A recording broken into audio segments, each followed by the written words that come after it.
Have you ever seen a documentary and thought to yourself, this is so dramatic for no reason? Why was this documentary even made? A lot of documentaries nowadays seem so stretched out and spread thin to multiple episodes just to maximize views and profit.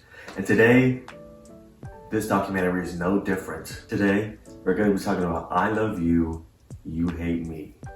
A documentary on Peacock discussing the creation, the rise, and the sad downfall of Barney.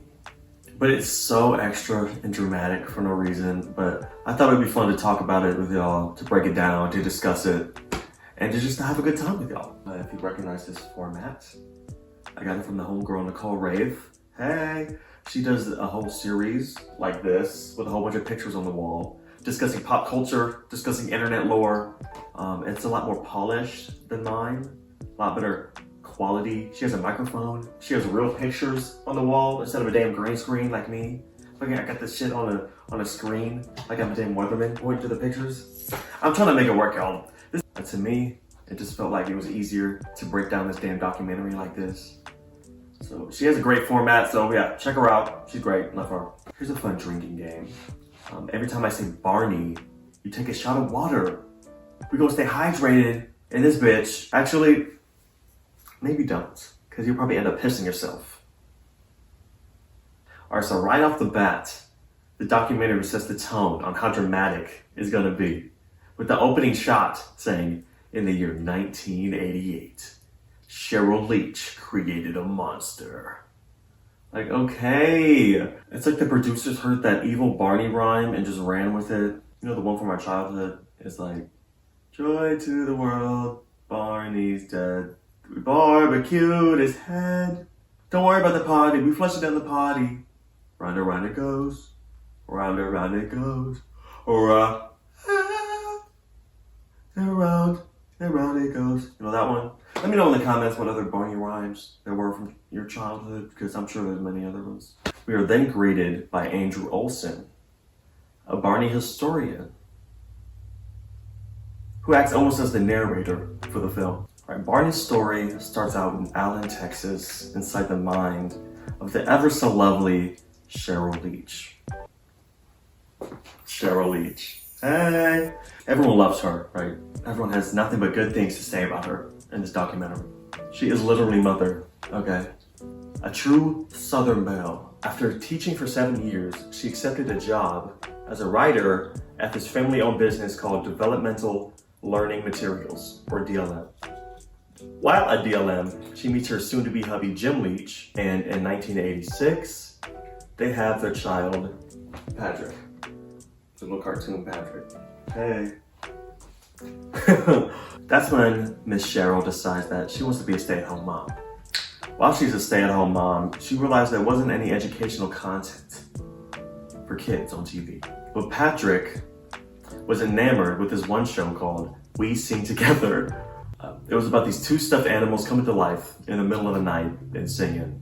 It's about as horrifying as you may think it is. But Patrick loved it. He loved singing with that fucking freak, okay? That sparked a light bulb in Cheryl's head. She had an idea for a kids' TV show that was engaging for children, but also educational. And then boom, Barney was born. Since she was a writer for a TV network, she already had connections to, TV and media. So she quickly got work on creating Barney. Because, originally Barney wasn't even a dinosaur. At first he was a teddy bear. And then some people tried to make him a clown. Ew. Which one would y'all rather have? A clown, a dinosaur, a teddy bear? Y'all let me know, because I'm sticking with the damn dinosaur. It wasn't until the traveling dinosaur exhibit came into town that the thought of Barney being a dinosaur even occurred. You know how boys love their dinosaurs, right? So Cheryl asked Patrick, how about Barney is a dinosaur instead of a teddy bear? And then Bill Nye makes an appearance to talk about dinosaurs, because Bill Nye, I guess. There's a lot of people in this documentary that are here just to be here because the producers couldn't find anyone else and they were just trying to stretch out the film. But we'll get into that later. So Bill is here vouching for everyone else. Otherwise I'd have 50 million fucking pictures. And I ain't got time for that. Also, I read on the fandom that John Cena was supposed to be in the film. And he was supposed to talk about his relationship with Barney. but somehow also still related to wrestling, it's no surprise that idea was scrapped. Alright, but let's continue. Who plays Barney? The original voice actor for Barney was Bob West, who joined in 1988. He immediately fell in love with his interpretation of Barney, but he was too big for the suit that they already made. So they had to find somebody else to play the body of Barney, but they kept Bob for the voice, right? Then comes David Voss for the body. That's right, Barney is played by 2 people. Wow. A fun fact, David was a mime before he accepted the role as Barney.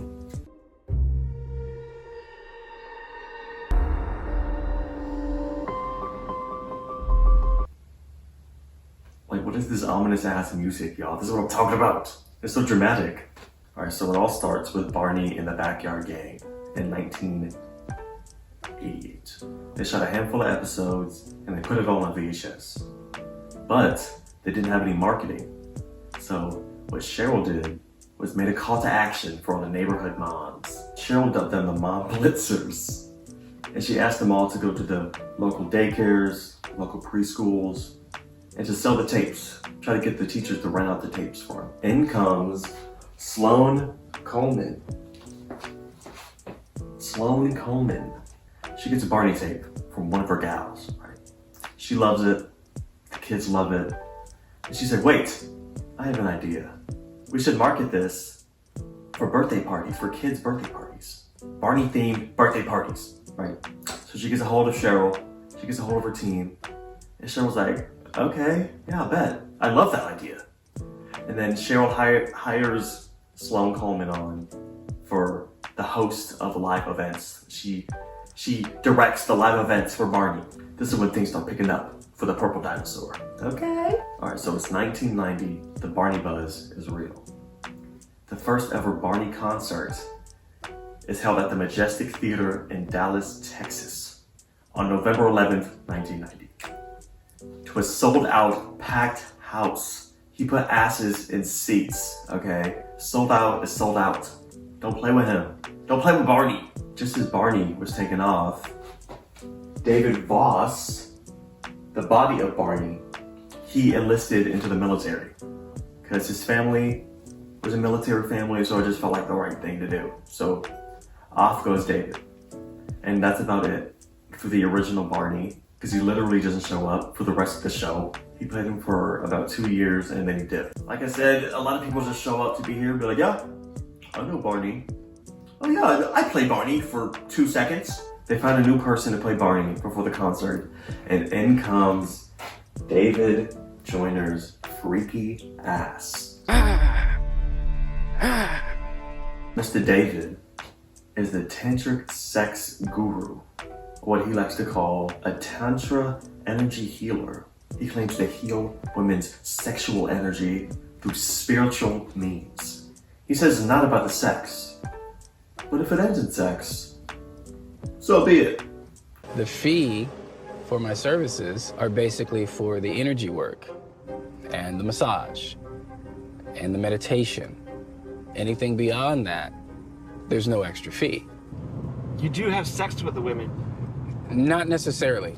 David said he had to sign a contract saying that he can't talk about it, he can't preach it, and he can't practice Tantra while being Barney. The entirety of his career as Barney, he cannot practice Tantra because the lawyer says it was a lawsuit waiting to happen.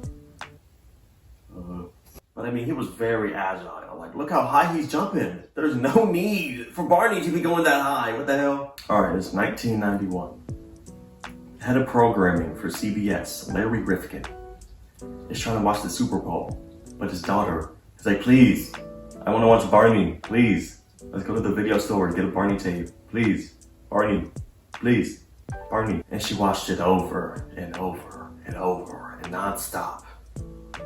So Larry calls Miss Cheryl. He's like, hey, I want to put Barney on public TV programming. I want other children to feel the joy that my daughter is experiencing. And from there, Barney became an overnight success, essentially. Damn near 2 million viewers a day. Miss Cheryl is traveling the world promoting Barney. all while Jen is staying home and taking care of Patrick, and slowly dropping a wedge in between the family. But we'll get to that. The kids just can't get enough of Barney.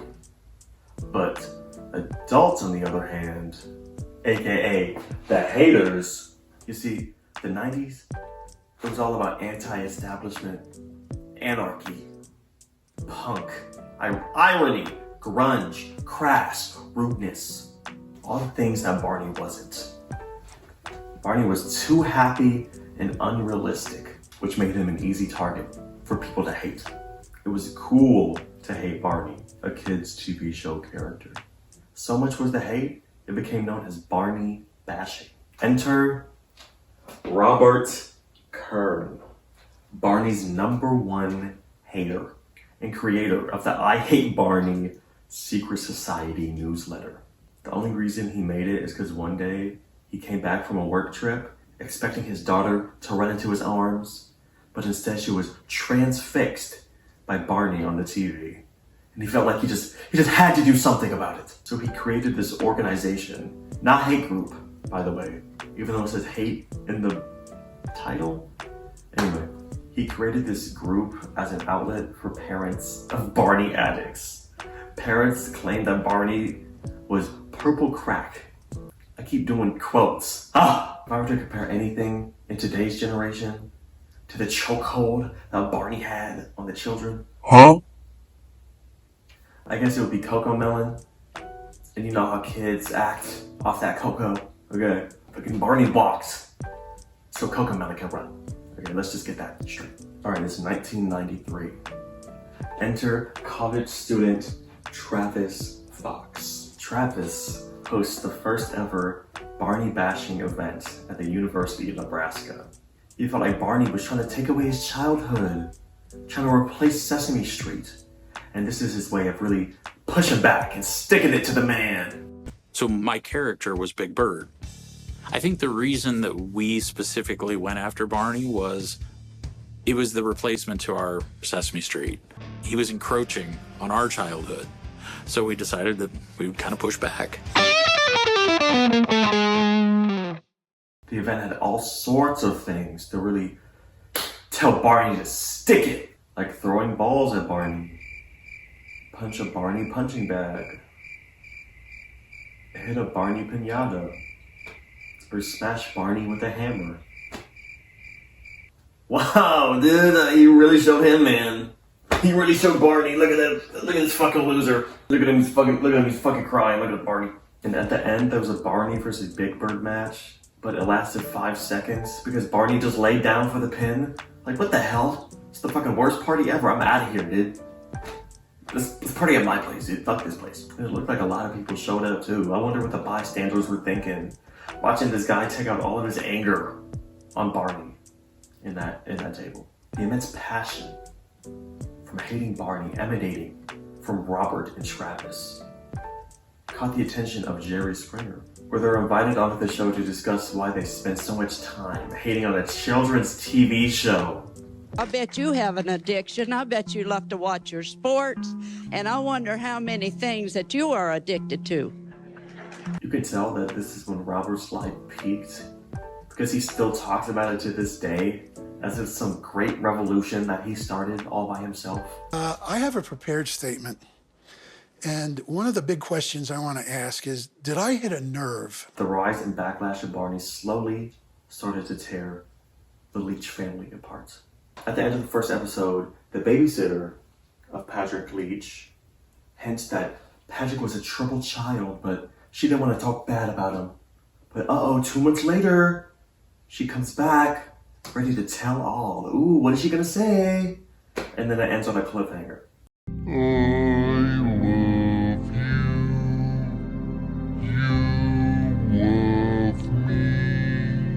Do y'all want to know what the super secret tea she hinted at the last episode was? Patrick was just a super active little boy that would kind of test his limits. If someone says, don't run with a glass in your hand, he was kind of more of a what if. But what if I did it? That was kind of the boy that he was. So he was just a normal ass kid? Oh my god, that's so crazy! That's what I'm talking about, y'all. It's so hard to take serious. Why is it so dramatic? Why are there cliffhangers on documentaries? Is it ridiculous? Alright, so episode 2 focuses on the societal backlash of Barney and how it affects Cheryl and her family. People are beating up Barneys in supermarkets. They're sending a music producer death threats. And oh my god, the rumors. Saying Barney's the work of the devil. The actor who plays Barney has drugs in the tail. And oh my god, the worst one yet. He's gay! Let's just say Barney was an easy punching bag. Literally. And I mean, this really started to take a toll on Cheryl's family. She really tried her best to ignore it. The straw that really broke the dinosaur's back was, I shit you not, a chicken. Enter the famous chicken. I shit you not, they brought this man in, put him in a mascot costume, and let him sit down for a damn interview. I'm like, dude, the producers were just grasping at straws.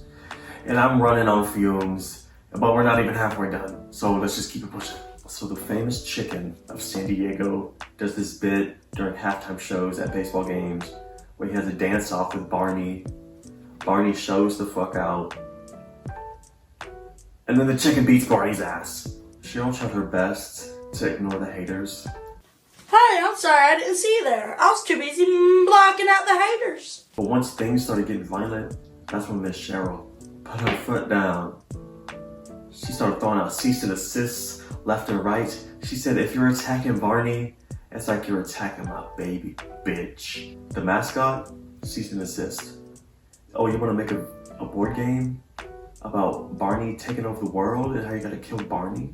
Cease and desist. Now Miss Cheryl, she tried to get the mascot on copyright infringement, but the court deemed that the chicken's bit ruled under parody, so she lost the lawsuit. And what's worse is the court made Cheryl pay the chickens legal fees. What kind of shit is that? They told us to cease and desist. We didn't cease, and they desisted. Disheartened from the loss of the lawsuit, Miss Cheryl, she threw her hands up. She could not do it no more.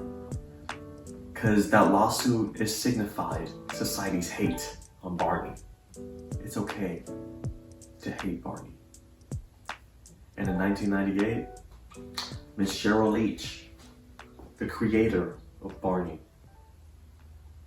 left the show. Alright, from here, things start picking up in the documentary in the last 20 minutes. It seems like things are going 20 miles an hour. Huh? 20,000 miles an hour, excuse me. Like, things are going downhill for Barney, because just 2 years later, in 2000, freaking David Joyner and Bob West, the OG Barney, they leave the show. They're bored. They don't want to do it anymore. Barney has walked off set, essentially. In comes David Wendt as the voice, and Carrie Stinson as the new body of Barney. He literally doesn't say anything in this documentary, even though they show him sitting down for an interview. He literally doesn't say anything. He's just there. David Wendt, he's fine. He's married to the babysitter of Patrick. Small world, I guess. All right, in 2001, Cheryl sells Barney for $250 million to some TV company. And then this company starts changing things up about Barney. They start adding conflict to the stories. They start adding urban characters voiced by little Asian ladies. It lacked creative drive. It lacked passion. It seemed like they cared more about profit rather than the children. And sadly, in 2010, Barney and Friends officially ended. Oh, man. I love you, Barney. Oh, I love you, Barney. I love you, Barney. I love you, Barney. All right, we talked about Miss Cheryl the whole time, but let's talk about Patrick for a little bit. How did Patrick react to the uprise and backlash and hatred of Barney? You gotta remember, Cheryl made Barney for Patrick specifically when he was 2 years old. So just imagine the confusion he had to go through on a daily basis, seeing his mother spend more time with the creation that she made just for him at 2 years old. Imagine having to fight for your mother's attention and love with your fictitious older brother. And your older brother's a fucking purple dinosaur. But growing up, Patrick was teased and bullied because of Barney. So naturally, resentment grew towards his mother and towards Barney. But in 1998, when Cheryl left Barney, she also divorced Jim. So Cheryl and Patrick both packed up and left to the Caribbeans, bitch, okay? And from there, Cheryl opened her own restaurant. She lived her best life. And Patrick was helping her out with the restaurant until he moved back to the States to live in Malibu. All right, in Malibu, Patrick shoots his fucking neighbor. What?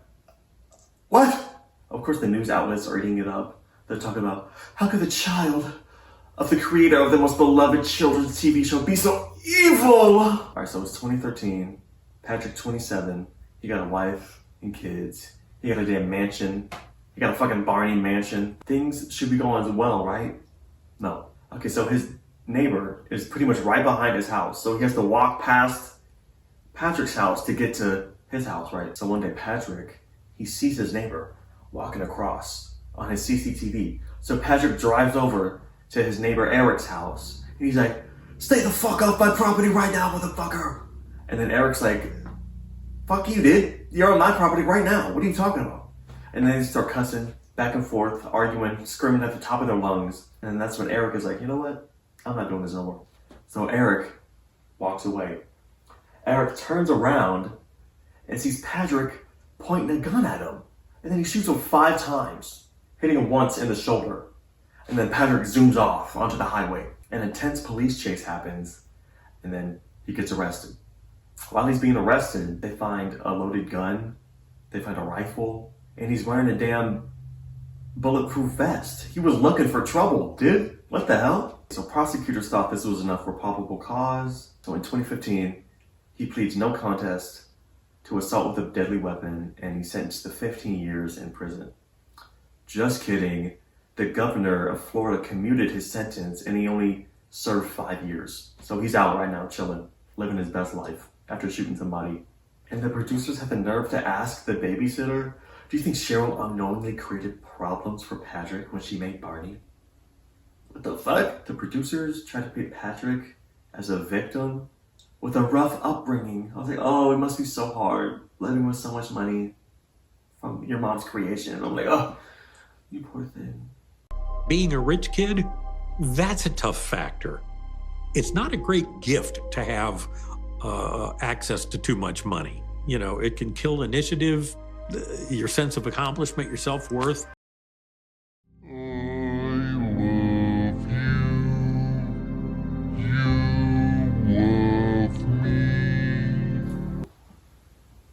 So there it is, y'all. Barney being evil. I kind of feel bad for him. Like, he didn't deserve that. He didn't deserve all that hate. He was just trying to spread love and happiness, dude. But society, they just weren't ready to accept that big purple beast. Was it interesting? Kinda. Was it dramatic as fuck? Yeah. Were my eyes about to roll out of my head every 15 seconds? Yeah. But was it fun telling y'all and talking to y'all about it? Absolutely. To end this video, I just want to end this with a real quote from the movie to summarize this whole thing. When I left Barney, the streets was cold. Alright, if y'all liked the video, make sure y'all like, make sure y'all subscribe.